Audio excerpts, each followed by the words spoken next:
पिछले एपिसोड में हमने देखा था कि सबको ऐसा लगने लग गया था कि चू फेंग अब मर चुका है। इस वजह से सारे के सारे लोग बहुत ज्यादा उदास हो जाते हैं। उनको समझ नहीं आ रहा था कि चू फेंग कैसे मर सकता है। केन्यू तो बेहोश हो चुकी थी तो उसको इलाज करने के लिए ले जाया जाता है और लिटिल फेरी तो उससे भी ज्यादा पागल हो जाती है क्योंकि हमें पता चलता है कि लिटिल फेरी माँ बनने वाली है यूनची के बच्चे की। तो जैसे उसके आइस इमॉर्टल पैलेस वालों को इस चीज के बारे में पता चलता है वो बहुत ज्यादा गुस्सा हो चुका था कि आखिर लिटिल फेरी इस तरह की घटिया हरकत कैसे कर सकती है। वो लिटिल फेरी को अपने बच्चे को मार देने के लिए कहते हैं लेकिन लिटिल फेरी इसके लिए तैयार नहीं होती कि मैं मर जाऊंगी मुझे फर्क नहीं पड़ता लेकिन मेरा बच्चा जिंदा रहेगा। इस वजह से आइस इमॉर्टल पैलेस वालों ने लिटिल फेरी को अपने महल के अंदर से भगा दिया था कि जब तुम हमारी बात नहीं मानती तो हमें तुम्हारी कोई जरूरत नहीं है। इस वजह से लिटिल फेरी वहां से चली जाती है जिसके बाद यहाँ से ये एपिसोड शुरू होता है। तो इस एपिसोड की शुरुआत में हम उसी स्वॉर्ड प्रिजन का सीन देखते हैं जहाँ पर उस डीमन को कैद करके रखा गया था और यहीं पर होता है यूनची जो कि अभी पूरी तरह से बेहोश था। कोई गारंटी नहीं कि वो जिंदा है या फिर वो मर चुका है। एकदम खून से लथपथ वो होता है लेकिन तभी उसके इविल गॉड की पावर एक्टिवेट होती है जो हल्की हल्की यहाँ पर यूनची के अंदर जान डाल रही थी। इस वजह से यूनची होश में आ जाता है लेकिन होश में आने के बाद वो खड़ा नहीं होता क्योंकि जैस्मिन ने उसे कह दिया था कि तुम्हारे पीछे जो वो डीमन मौजूद है ना उसको पता चला कि अगर तुम होश में आ चुके हो तो पक्का वो तुम्हें जान से मार डालेगा, इसलिए थोड़ा सा सब्र करो। जैस्मिन यूनची से कह दी कि तुम अपनी सारी पावर को इकट्ठा करो, सारी मिस्टिकल पावर को एक साथ जमा करो और इस तरह का अटैक तैयार रखो कि अगर ये डीमन तुम्हारे पर अटैक कर रहा था तुम उसका जवाब दे सको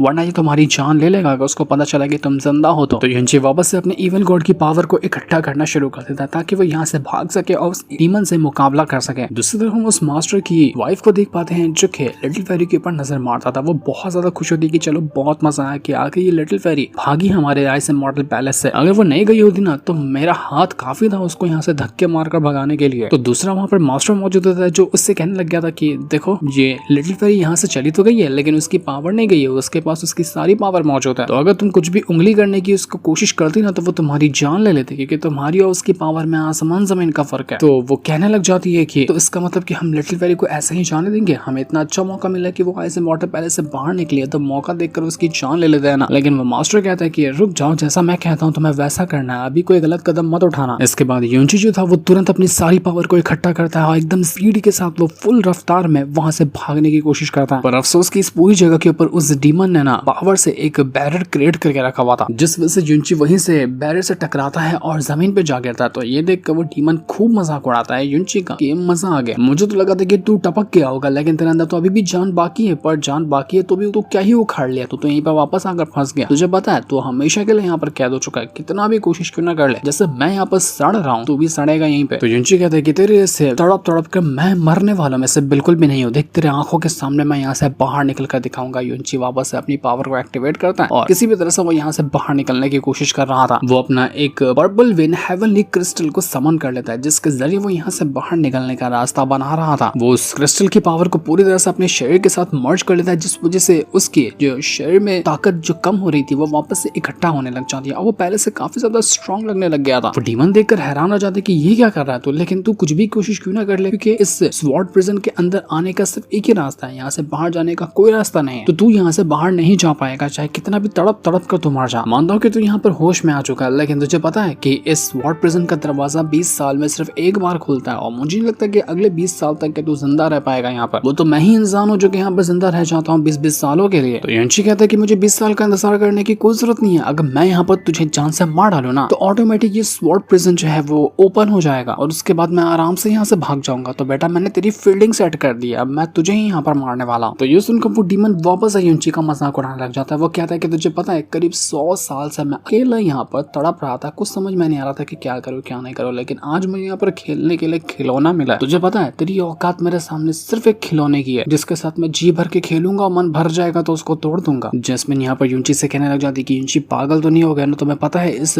डीमन की पावर जो इतना ज्यादा थका हुआ भी है ना उसके बाद भी इसकी पावर किंग फेस मैस्टरिज्म रेल्म की है और अगर ये फुल्ली खुद को रिकवर कर ले तो उसकी पावर कहाँ चली जाएगी तुम सोच भी नहीं सकते, तुम इसका मुकाबला नहीं कर पाओगे, ये तुम्हें मार डालेगा। और यूनची कहता है कि नहीं मुझे ट्राई तो करना ही होगा, कुछ भी हो जाए मुझे यहाँ से बाहर निकलना है और इसका एक ही रास्ता मुझे नजर आ रहा है। यूनची तुरंत यहाँ पर अपनी बर्निंग हार्ट टेक्निक को यूज कर लेता है और उसके जरिए वहां पर यूनची की एक स्पिरिट समन हो चुकी थी जो कि बिल्कुल फायर से बनी हुई होती है और उसके जरिए वो यहाँ पर सीधा डीमन के ऊपर अटैक करने के लिए जा चुका था। एक तरफ यूनची होता है और दूसरी तरफ यहाँ पर उसकी स्पिरिट होती है जो कि उस डीमन से मुकाबला करने के लिए तैयार थी। वो लोग कई सारे अटैक करते हैं उस डीमन के ऊपर लेकिन स्टिल डीमन को कुछ भी नहीं होता और आराम से वो यहाँ पर यूनची को फेंक देता है दूर उठाकर और यूनची नहीं रुकता। उसके बाद जितने भी अटैक थे वो हर एक अटैक को आसानी से यहाँ पर डीमन के ऊपर करता जाता, लेकिन कितना भी वो कोशिश पे ना कर ले, डीमन के ऊपर एक भी अटैक उसका लगा ही नहीं था। उसको चोट लगने की बात छोड़ो, उसके तक अटैक पहुंचा ही नहीं होता है। वो यूनिची से कहता है कि क्या हुआ बच्चे, बड़ा उछल रहा था ना, उछलना तेरा कम हो गया क्या? देख ले, मुझे अभी तक एक खरोच नहीं दे पाया तू, और तूने अपने काफी सारी पावर को ऑलरेडी यूज कर लिया है, लेकिन तेरी दाद देनी पड़ेगी, क्योंकि ना जिस तरह के तू अटैक कर रहा है उस तरह के अटैक करना सिर्फ स्पिरिचुअल फेस्ट मैसेजम लेवल के बंदे की ही औकात होती है। तो उस लेवल के बंदे जैसे यहाँ पर फाइट करके दिखा पा रहा है, जो जस्ट तूने मुझे करके इम्प्रेस कर दिया है। मानना पड़ेगा जब तू जोश में आता है तो किसी भी चीज को कर जाने के लिए तैयार हो जाता है, लेकिन फिर भी अफसोस कि तू यहाँ पे मेरा कुछ भी नहीं बिगाड़ सकता है। जैस्मिन यहाँ पर यूनिची से कहने लग जाती कि यूनिची, मैंने तुम्हें पहले ही कहा था ना कि तुम इसका मुकाबला नहीं कर पाओगे, वो बैठा बैठा भी तुम्हें हरा देगा, इतना ज्यादा स्ट्रांग है वो। लेकिन हैरानी वाली बात यह है कि वो तुम्हें मारना नहीं चाहता। अगर वो तुम्हें मारना चाहता ना, तब वो तुम्हें काट कर रख दिया होता। वो तुम्हें अंदर भी लाया है, अंदर लाने के बाद भी उसने तुम्हें नहीं मारा। ये मत सोचो कि तुम अपने आप बच चुके, बल्कि उसने तुम्हें मारा ही नहीं है। तो यूनिची उस डीमन से कहने लग जाता है कि आखिर तुम मुझे बचा क्यों रहे हो, तुम मुझे मारना क्यों चाह रहे हो? मैं तुम्हें मारने की कोशिश कर रहा हूँ, तुम भी मुझे मारो। तो यहाँ पर वो डीमन कहने लग जाता है कि जिंदगी में पहली बार मैं किसी शरीफ इंसान से मिला हूँ, ऐसे इंसान से जो दूसरों के लिए अपनी जान खतरे में डाल सकता है। मैंने देखा कि तुम उस युवान को बचाने के लिए अपनी जान खतरे में डालकर यहाँ पर आ गए, और तुम्हें यहाँ पर लाने के बाद जो मैंने तुम्हें थोड़ी सी तकलीफ दी ना, उससे मुझे बुरा लग गया, क्योंकि मैं हमेशा से जिंदगी में लाखों लोगों को मार चुका हूँ, लेकिन जिसको मैंने मारा वो एक नंबर के घटिया लोग थे। लेकिन तुझ जैसे शरीफ इंसान को मार करना मुझे बुरा लगा, और जब तू यहाँ पर जिंदा बचा हुआ है, मुझे तो लगा था कि तू मर ही जाएगा, लेकिन अच्छी बात है कि तू बच गया। तो अब तू बच गया है तो मैं तुझे दोबारा क्यों ही मारूं, क्यों वापस से वो गिल्ट अपने ऊपर लूं? इसलिए मैं तुझे नहीं मारूंगा। तुझे ट्राई करना मुझे मारने का तो करते रहे, लेकिन मैं तुझे नहीं मारने वाला, क्योंकि मेरी नजर में तू अच्छा इंसान है। तो यूनिची कहता है कि माफ करना डीमन, लेकिन मेरे पीछे बहुत सारे लोग हैं जिनको मुझे बचाना है, और कई सारे लोग हैं जो मेरे आने का इंतजार कर रहे होंगे। तो उनके खातिर मुझे यहाँ से बाहर निकलने का एक ही रास्ता है कि मैं तेरी जान लूं। तो डीमन कहने लग जाता है कि मुझे मारना है ना, तो ठीक है, एक काम कर, तू हेवन फेस्ट मैसेजम लेवल को ब्रेक थ्रू करके आ। अगर तू वो ब्रेक थ्रू कर लेता है ना, तो उसके बाद ही तू मुझे मार पाएगा। उसके बगैर तेरा 1% भी चांस नहीं है कि तू मुझे मार सके। तो यूनिची कहता है कि मुझे जरूरत नहीं है हेवन फेस्ट मैसेजम की, मैं अर्थ फेस्ट मैसेजम लेवल को भी अचीव करूँ ना, उसके बाद में तुझे मार सकता हूं। तभी यूनिची के पेट में गुड़गुड़ होने लग जाता है, क्योंकि उसको बहुत ज्यादा भूख लगी थी। काफी टाइम से वो कुछ खाया नहीं था, क्योंकि करीब 8 दिन से वो यहीं पे पड़ा हुआ था बेहोश। तो ये देखने के बाद डीमन उसका खूब मजाक भी उड़ाता और कहने लग जाते कि जरा देखो तो, खुद के पेट में चूहे दौड़ रहे हैं और बड़ा आया मुझे मारने वाला। मैंने तुझे पहले कहा था कि तू यहाँ पर सर्वाइव नहीं कर पाएगा, क्योंकि यहाँ पर खाने के लिए कुछ है ही नहीं। वो तो मैं ही सर्वाइव कर रहा हूँ यहाँ पर, तू तो अभी 1-2 दिन के अंदर ही खत्म हो जाएगा। तो अर्थ फेस्ट मैसेजम लेवल को ब्रेक थ्रू करने से पहले कुछ खाने पीने का बंदोबस्त कर ले, क्योंकि यहाँ पे ना खाना है ना पानी है, कुछ भी नहीं मिलने वाला तुझे यहाँ पर। तो यूनिची यहाँ पर अपना पूरा पोटली बाहर निकाल लेता, सारे पिल्स वगैरह को, सारे हर्ब्स वगैरह को, जो दिखता वो उसको सर्च मारा था कि कुछ तो खाने पीने को मिल जाए। भूख बहुत ज्यादा लगी थी उसको, लेकिन ना कोई पिल बची थी ना कोई हर्ब बचा था जिसको खाकर वो अपनी भूख मिटा सकता है। यूनिची कहता है कि लग गए मेरे, मैं तो लगता है कि भूख से मर जाऊंगा, ये डीमन मुझे नहीं मारेगा, लेकिन मैं खुद ही मर जाने वाला हूँ। जैस्मिन यूनिची से कहने लग जाती कि तुम तो बड़े यहाँ पर अपने आप को ये कर रहे हो, तो मैं याद नहीं है क्या आज से मॉडल पैलेस वाली उस लड़की को तुमने क्या दिया था? अपने सारे के सारे हर्ब्स वगैरह उसको ही दे दिए थे, तो तुम्हारे पास क्या रहेगा? घंटा, और मरते रहो भूख से तुम। यूनिची कहता है कि भाग इसकी भैंस के टांग था कि मैं बुरा फंस गया, मैं ऐसे भूख से तो नहीं मर सकता, मैं क्या करूँ अब यहाँ पर, मुझे कुछ समझ में नहीं आ रहा। तो अब यहाँ पर जब यूनिची को कोई भी रास्ता नहीं मिलता ना, तो वहां पर एक ड्रैगन की लाश रखी हुई थी, जो कि असल में होता है किंग फेस्ट मैसेजम रैल्म का ड्रैगन। तो यहाँ पर कोई ऑप्शन ना होने पर यूनिची उसकी लाश का थोड़ा सा पीस काट लेता है। वो डीमन उसे कहता है कि पागल हो गया क्या, तेरे पास अभी किंग फेस्ट मैसेजम लेवल की पावर नहीं है, और अगर तूने उस ड्रैगन का मीट खाया तो तू उसकी पावर को होल्ड नहीं कर पाएगा, बैकफायर करेगी तेरे पर, तू मर जाएगा वैसे ही। देख तू मुझे नहीं मार सकता, यहाँ पर फंस जा रहा है तो भूखा मर जा, लेकिन उससे बढ़कर तू इस मीट को मत खा, वरना तू जो ऐसा तड़प तड़प कर मरेगा ना, वो तेरी चीखें मुझे सुनाई नहीं दे पाई कि मैं सुन नहीं पाऊंगा उसको, इसलिए रख दे उसको साइड में, मत खाना उसको। लेकिन यूनिची के पास दूसरा कोई ऑप्शन भी नहीं था कि वो करे तो करे क्या, इसलिए वो कहता है कि ठीक है तू देख अभी मैं यहाँ पर क्या करने वाला। वो जो मीट उठाया था ना उसने, उसको तो नहीं खाता, लेकिन उसको पूरी तरह से गाड़ लेता है, और जो भी अंदर खून बचा हुआ था ना, वो उसी को पी जाता है कि चलो मीट में डाइजेस्ट नहीं कर पाऊंगा, लेकिन खून तो डाइजेस्ट हो जाएगा। तो जैसे वो यहाँ पर ड्रैगन का पूरा खून पीता है ना, उसको लगता है कि सब कुछ नॉर्मल रहेगा, लेकिन अचानक में ही उसको ऐसी तकलीफ होती है कि वो तकलीफ बर्दाश्त ही नहीं कर पा रहा था। उसका पूरा चेहरा, उसका सब कुछ एकदम बदल गया होता, वो खून से भर गया था, मानो कि वो कोई शैतान बन रहा हो। इस तरह की हालत हो जाती है यूनिची की। जैसे कि डीमन ने कहा था, सच में यूनिची वहां पर उस पावर को होल्ड ही नहीं कर पाता। किंग फेस्ट मैसेजम ड्रैगन का खून पी लेना बस की बात नहीं होती किसी की भी जो उसको हैंडल कर पाए। तो जैसे जैसे वो खून उसके शरीर में जा रहा था ना, यूनिची को इतनी तकलीफ दे रहा था कि उसके पूरे शरीर में आग लग जाती है, और पर युनची का पूरा शरीर फटने लग गया था, लेकिन फिर भी वो यहाँ पर हर तकलीफ को बर्दाश्त करा था ताकि उसको कुछ होना चाहिए, क्योंकि उसको बाहर निकलना ही था किसी भी हालत में। तो डीमन भी देखकर हैरान हो जाता है कि बाप रे, मानना पड़ेगा ये बर्दाश्त बहुत कुछ कर लेता है। मुझे नहीं लगा था कि ये इस खून को बर्दाश्त कर पाएगा, लेकिन सच में ये इसको काफी हद तक के बर्दाश्त कर चुका है। युनची कहने लग जाता है कि जब तक मैं यहाँ से बाहर ना निकलूं ना, तब तक मैं शांत नहीं बैठने वाला। मैं यहाँ पर ना मरूंगा और ना मैं यहाँ से फंसूंगा। मैं यहाँ से बाहर निकल कर ही दिखाऊंगा, चाहे कुछ ही क्यों ना हो जाए।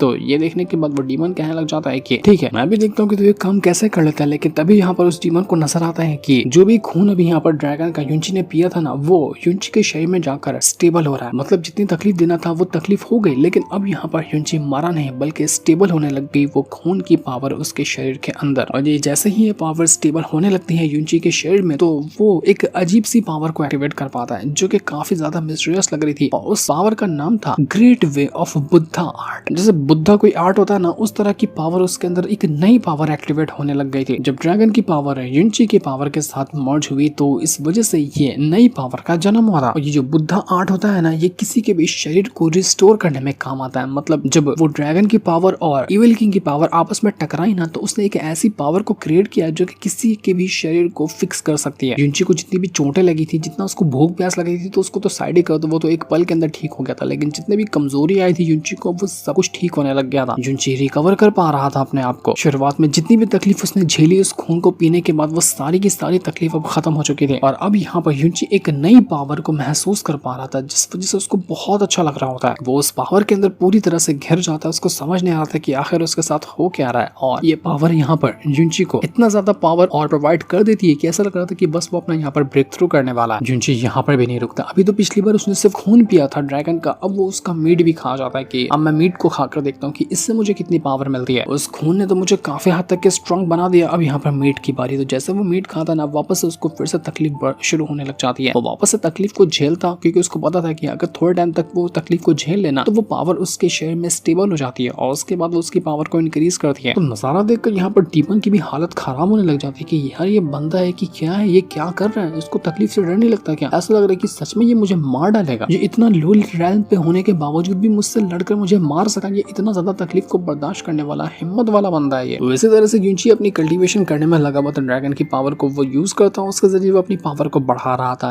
इसके बाद अगले सीन के अंदर हम यहाँ पर युनची की आंटी को देख पाते हैं और उसके ग्रैंडपा भी वहाँ पर मौजूद थे। उसी के साथ साथ जितने भी युनची के दोस्त वगैरह थे, जितने भी उसके चाहने वाले थे, वो सभी यहाँ पर उसको लेकर बहुत ज्यादा टेंशन में होते हैं, क्योंकि सभी को लग रहा था कि युनची मर चुका है और अब वो कभी लौट कर नहीं आएगा। इस वजह से सभी एकदम ज्यादा उदास होता है। सभी लोग यहाँ उदास थे। तो वो जो लिटिल फेरी होती, वो भी अब अकेले जंगल में आ चुके थे, क्योंकि उसको महल से भगा दिया गया था ना, तो वो अकेले आ चुकी थी। और जब वो आगे बढ़ रही होती कि तभी कुछ बंदे वहां पर आकर पहुंच जाते हैं जो उसके ऊपर अटैक करने लग गए थे। लिटिल फेरी देखकर हैरान हो जाती है कि आखिर ये लोग कौन है और ये लोग मुझ पर अटैक क्यों करे, मैंने तो उनका कुछ भी नहीं बिगाड़ा है। वो अपने आप को तो बचाती है और साथ ही साथ अपने बच्चे को भी बचाने की कोशिश कर रही थी कि कहीं अटैक लगने की वजह से उसको बच्चे को कुछ तकलीफ ना हो जाए। लिटिल फेरी उन लोगों से कहने लग जाती है कि आखिर तुम लोग हो कौन, तुम्हें यहाँ पर भेजा किसने है मुझे मारने के लिए? तो वो लोग कहने लग जाते हैं कि तुमने किसी ऐसे इंसान को ऑफेंड कर दिया है जिसको तुम्हें ऑफेंड नहीं करना चाहिए था, इसी वजह से उसने यहाँ पर हमें भेजा तुम्हें मारने के लिए। तो अफसोस की बात है कि आज तुम यहाँ पर एक सिंगल पीस में तो नहीं जा पाओगे, हम तुम्हारे टुकड़े करने वाले हैं। वो लिटिल फेरी को मारने की कोशिश करते हैं और लिटिल फेरी बेचारी अपने आप को बचाने में लगी हुई थी। उसको अपनी फिक्र नहीं थी, लेकिन अपने बच्चे की फिक्र थी। तो वो उसी को बचाते हुए वहां से भाग रही होती है, बार बार अपने आप को बचाने की कोशिश करती है, लेकिन फिर भी इतना आसान नहीं होने वाला था उसके लिए ये चीज। तो इसके बाद हमें सीधा 6 महीने बाद का सीन दिखाया जाता है। बताया नहीं जाता कि लिटिल फेरी जिंदा भी है या फिर उसको कुछ हो गया, लेकिन 6 महीने पूरे होने के बाद भी हम युनची को देख पाते हैं जो कि आराम से अपनी कल्टीवेशन कर रहा था। उसको अपनी कल्टीवेशन किसी भी तरह से कंप्लीट करनी थी ताकि वो अपना ब्रेक थ्रू कर सके। ब्रेक थ्रू करने के बाद वो उस डीमन को मारेगा और डीमन को मारने के बाद वो यहाँ से बाहर निकलेगा। तो यही एक सिंपल टारगेट था युनची का, जिससे वो किसी भी हालत में पूरा करना चाहता है। तो इस वजह से वो अपनी मेहनत में लगा होता है। उसको किसी भी हालत में अपना ब्रेक थ्रू करना था। वो ब्रेक थ्रू करने के बहुत करीब भी आ चुका था। देखते ही देखते ये जो युनची होता है उसका ब्रेक थ्रू कंप्लीट हो जाता है और यहाँ पर वो अर्थ फेस्ड मैसेजम लेवल पे पहुंच चुका था। डीमन भी देखकर हैरान हो जाता है कि बात तो सही है, तुम सच में बहुत हिम्मत वाले हो, तुमने 6 महीने के अंदर ही अपना अर्थ फेस्ड मैसेजम रन को ब्रेक थ्रू कर लिया। मुझे नहीं लगा था कि इतनी आसानी से तुम ये काम कर पाओगे। तो युनची कहने लग जाता है कि ठीक है, तुम अब यहाँ पर काम पूरा हो चुका है ना, तो तुम मरने के लिए तैयार हो जाओ। मैंने तुम्हें कहा था कि अर्थ फेस्ड मैसेजम लेवल पे होने के बावजूद भी मैं तुम्हारी जान ले सकता हूँ, तो मैं तुम्हारी जान लेने के लिए तैयार हूँ। युनची तुरंत चला जाता है उस डीमन के साथ फाइट करने के लिए। और अब डीमन और युनची के बीच में एक कमाल का बैटल शुरू हो चुका था, जहाँ पर युनची उस डीमन के ऊपर अटैक करता है, तो डीमन भी यहाँ पर युनची के ऊपर अटैक करने में लगा हुआ था। दोनों एक दूसरे के ऊपर अटैक करते हैं, लेकिन इस बार यहाँ पर पर वो डीमन जो होता है वो थोड़ा सा कमजोर नजर आ रहा था, क्योंकि पिछली बार तो युनची उतना ज्यादा स्ट्रॉन्ग नहीं था, उसने ब्रेक थ्रू नहीं किया था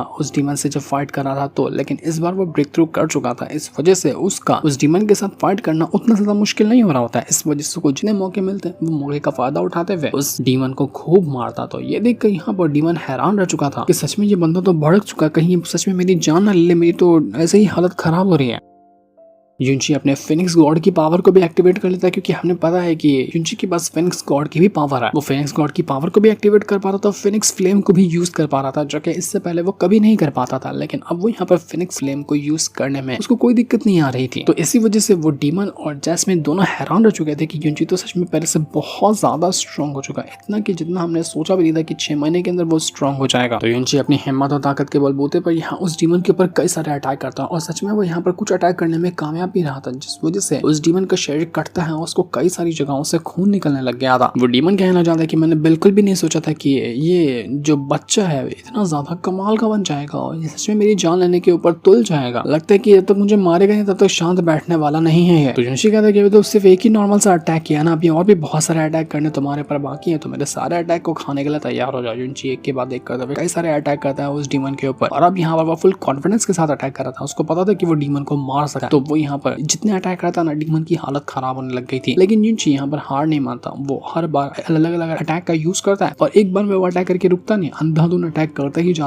ही जाता, जिस वजह से वो डीमन अब यहाँ पर थोड़ा सा घबराने लग गया था। उसको समझ आ रहा था कि शायद वो ज्यादा टाइम तक के युनची को नहीं रोक सकता है। वो यहाँ पर युनची को अभी भी मारना नहीं चाह रहा था, वो सिर्फ युनची को रोकना चाह रहा था, क्योंकि वो बिल्कुल भी नहीं चाहता कि उसके हाथों से युनची की जान चली जाए। लेकिन मजबूरी में आकर उस डीमन को कुछ अटैक युनची के ऊपर करने पड़ते हैं और जब एक भी अटैक वो डीमन युनची के ऊपर करता ना तो युनची की हालत खराब होने लग जाती है। तो युनची यहाँ पर जैस्मिन से कहते हैं कि आखिर ये जो डीमन है ना वो किस तरह की पावर को यूज करता है, क्योंकि मैं इतने सारे अटैक करता हूँ उसका उसके ऊपर उतना असर नहीं होता, लेकिन जब ये एक अटैक करता है तो मेरे अंदर से हालत खराब कर देता है। कौन सा आर्ट है, कौन सी तरह की पावर को वो यूज करता है। तो डीमन युनची से कहने लग जाते हैं कि अबे बच्चे तू अपने आप में क्यों बड़बड़ाता रहता है, हिम्मत हो तो मुझसे फाइट करना, मुझसे बात कर, तुझे क्या बात करनी है, मेरी पावर जानेगा तो मुझसे फाइट कर, तभी तुझे पता चलने वाला है कि मेरी पावर कैसी है। तो युनची कहता है कि तुमने मुझे देखा ही होगा ना कि शुरुआत में मैं कितना ज्यादा कमजोर था तुम्हारे सामने, लेकिन अब मैं तुम्हें अच्छे खासे टक्कर दे पा रहा हूँ, कई सारी जगहों पर मैंने तुम्हें चोट भी पहुंचाई है। तो ये मत समझना कि मैं तुम्हें मार नहीं सकता, थोड़ा सा और टाइम लगेगा लेकिन मैं तुझे मार ही डालूंगा चाहे कुछ भी क्यों ना हो जाए। तो वो डीमन कहने लग जाता है कि सच में यार तू बहुत कमाल का बंदा, सच बता रहा हूँ तू बहुत ज्यादा इंटरेस्टिंग बंदा, तू जब से यहाँ पर आया ना मेरी बोरियत बिल्कुल खत्म हो गई है। मैं कितना अकेलापन महसूस करता था, कितना बोर फील करता था, लेकिन तू तो यहाँ पर मुझे फुल एंटरटेनमेंट देता है, मुझे किसी एंटरटेनमेंट की जरूरत नहीं, तुझसे बात करता हूँ तेरी हरकत देखता हूँ तो मैं फुल एंटरटेन हो जाता हूँ, मजा आता है तेरे साथ। युनची कहना चाहता है कि मुझे सिर्फ 2 साल का और टाइम दे, 6 महीने में मैं तेरे सामने इतना स्ट्रॉन्ग बन चुका ना, तो 2 साल का और टाइम मुझे देना, उसके बाद देखना मैं तेरी कैसे जान लेता हूँ, 2 साल और मुझे यहाँ पर फंसे रहना पड़ेगा। तो डीमन कहता है कि अच्छा ऐसी बात है, जाती जा तुझे 2 साल का टाइम दिखा मुझे कि 2 साल के अंदर तू खुद को कितना स्ट्रॉन्ग बना सकता है, मैं इस चीज का इंतजार करूंगा। तो युनची कहता है कि चलो ठीक है, शर्त लग गई ना, तो 2 साल बाद तू मरेगा, अब तक 2 साल और जिंदा रह ले तू। इसके बाद युनची वापस से अपना कल्टीवेशन करने के लिए चला जाता ताकि खुद को और स्ट्रॉन्ग बना सके इन 2 सालों के अंदर, और उसके बाद वो यहाँ पर डीमन को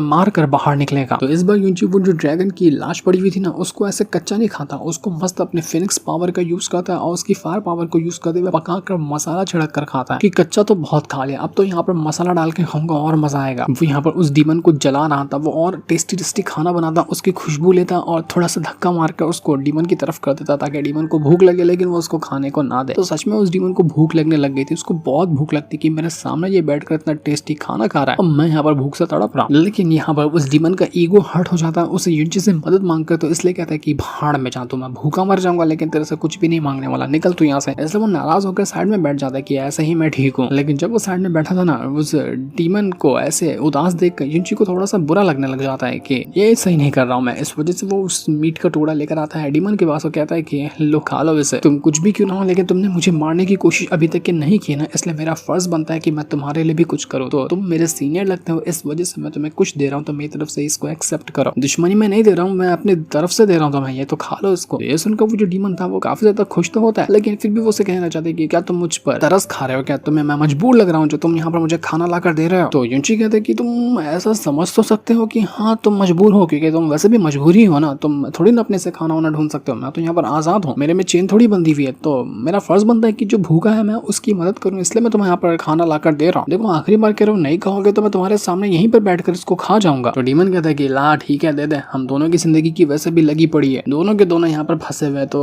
हम दोनों की किस्मत भी एक जैसी है, तो खाना भी एक जैसा खाना चाहिए ना, मैं अब खा रहा हूँ तेरा खाना। वो मस्त मजे से वहाँ पर वो खाना खाने लग जाता है। युनजी को भी अच्छा लगता है कि चलो कम से कम मना तो लिया मैंने इस डीमन को खाने के लिए, उसको भी तो कुछ खाने के लिए मिला, वरना भूखा कब से रहता, लेकिन ये कुछ मांगता नहीं। तो खाने के बाद वो जो डीमन था वो यहाँ पर युनजी से कहना चाहता है कि बच्चे तुझे पता है मेरा नाम है यूनकांग हाई, और मैंने जिंदगी में किसी का भी एहसान नहीं लिया है सिवाय तेरे, तेरा एहसान है मुझ पर जो तूने मुझे खाना ला कर दिया, मैं तेरा ये एहसान जिंदगी भर याद रखूंगा, कभी भी इसको नहीं भूलूंगा। तुझे किसी भी चीज के लिए जरूरत होगी ना तो मुझे बताना, मैं तेरे लिए वो करूंगा, जो मुझे भूखे का पेट भर सकता है उसके लिए मैं कुछ भी करने को तैयार हूँ। तो ये सुनकर युनजी बिल्कुल हैरान रह जाता है कि क्या तुम सच कह रहे हो, तुम्हारा भी सरनेम युन है क्या? यूनकांग हाई तुम्हारा नाम है, मेरा नाम युनजी है, मेरा भी सरनेम युन से ही आता है, लेकिन ऐसा कैसे हो सकता है कि हम दोनों का सरनेम एक हो? युनजी तो बिल्कुल हैरान रह चुका था, लेकिन आखिर दोनों का सरनेम एक जैसा क्यों है, क्या कनेक्शन है दोनों के बीच में, ये चीज तो अभी हमें नहीं दिखाई जाती। हो सकता है कि ये चीज हमें नेक्स्ट एपिसोड के अंदर पता चले कि आखिर दोनों का कनेक्शन कैसा बन गया। तो इस सीन के साथ ये वाला एपिसोड यहीं पर एंड हो जाता है। Thanks for watching.